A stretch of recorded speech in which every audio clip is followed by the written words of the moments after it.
Last week on the show, we did an interview with a terrific actress named Deborah Raffin, and the show ran a little long, and we never got to show the interview. We wanted you to see it. Not only is she a fine actress, but she's an audio tape entrepreneur. We talked about that and other things with Deborah Raffin. Watch.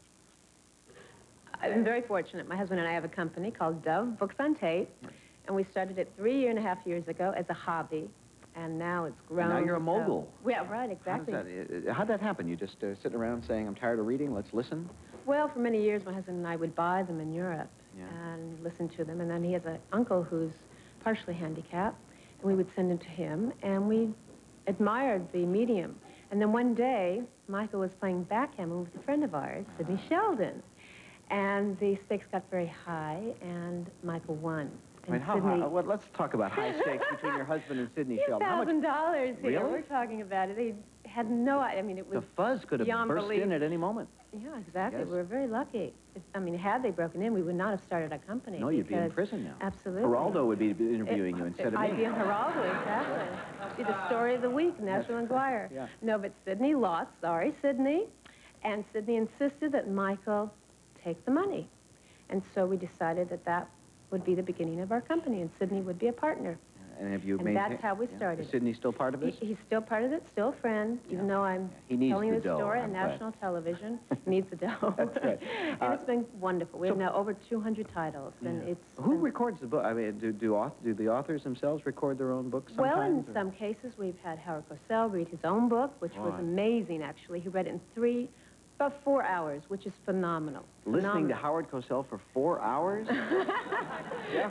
No. He was wonderful on it. Oh, he's a nice man. But to record it, the actual book in for 4 hours is quite amazing. How long does it take to do a book? I don't... Normally it takes about 6 to 8 hours. And we have, like, Elliot Gould reading all of Raymond Chandler, or Paul Scofield doing all of Dickens, or Lee Remick doing Sidney Sheldon, Jason Robards, Christopher Reeve.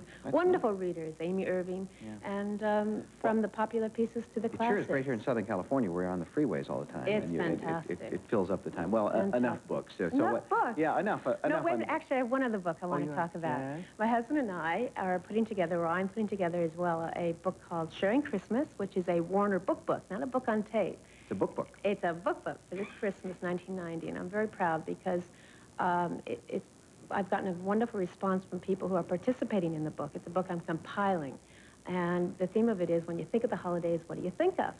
And I have from Margaret Thatcher to Dudley Moore, George Burns, to Malcolm Forbes, to Sidney Sheldon, all reminiscing about the holidays and what it means to them.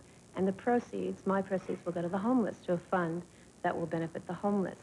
And I would love if you would participate. So all I would have to do is tell you what the holidays remind me of. Yes, what they remind you of. It could be a childhood memory. It could be an adulthood memory. Just ripping the tar out of gifts, that's all. That's mainly what I'm thinking of. That's a memory unto itself. Yeah. All right, well, it could be serious or funny. I'll come up with something. Good. Probably dead serious. But, okay. I'll give it some thought. So what have you been up to in the other side of your life, in the acting part? In the acting part? Did you do one of these horror films or these science fiction films? Well, yes, I just finished a film that is called Scanners 2. Is that where heads explode and yes, well, in the original, they certainly did, yes. Now, does your head explode, or do you explode someone else's head? I explode someone else's head. My head did not explode. Now, by what means do you explode another person's head? I want to make this You concentrate very deeply and read that other person's mind. Because it could come in handy some nights here for me. During a particularly quiet moment. Well, I'll give you the special effects man's name and phone number you can give me a call. So you're I'm a scanner. You're a scanner? Yes. Yeah. Special makeup for scanners? Special lenses for the eyes to make them look rather mystical, which was quite interesting at first. I was rather terrified at first to put them on because the show I had just done, which was a miniseries that I shot in Yugoslavia, I had put on old age makeup. And through a fluke, I got some makeup in my eyes, and I had a problem with my eyes where I lost my sight for like 3 days. Oh, that's frightening. Which, thank God, I can see you, and I'm fine today. Don't knock on this. It's $1,300. No wood, okay. And then with Scanners, which was shortly after that, I had to put on these lenses, which were quite amazing, actually, to look at, because they were very mystical and frightening, actually, at You mentioned the times. old age makeup. How many years did they put on you with that? About 3 years, but no, 70 years old. They made you 70? Yes, at 70. What was it like to look in the mirror and see yourself It was at 70? strange, very strange. I must say the makeup artist, who's a brilliant makeup artist, Christopher Tucker from England, he told me that he had never met my mother. And he took a mold of my face, and he said, I assure you, when you look in the mirror, you'll be looking at your mother's face. And? And it was. Wow. It was amazing. It was just amazing. But it must have been nice to take it off then.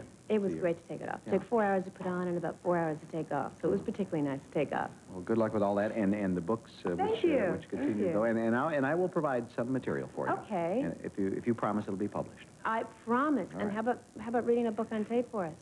I'd love to. Sure. Good. Yeah. You have sure. any particular favorite writers? I like or- something with lots of sex in it. Lots of sex? Okay. Erica Johns? I'd love to read Erica. Okay. There's a couple of scenes in there I could read over and over again. Okay. Nice seeing you again. Thanks, Nice Deborah. seeing you. Deborah.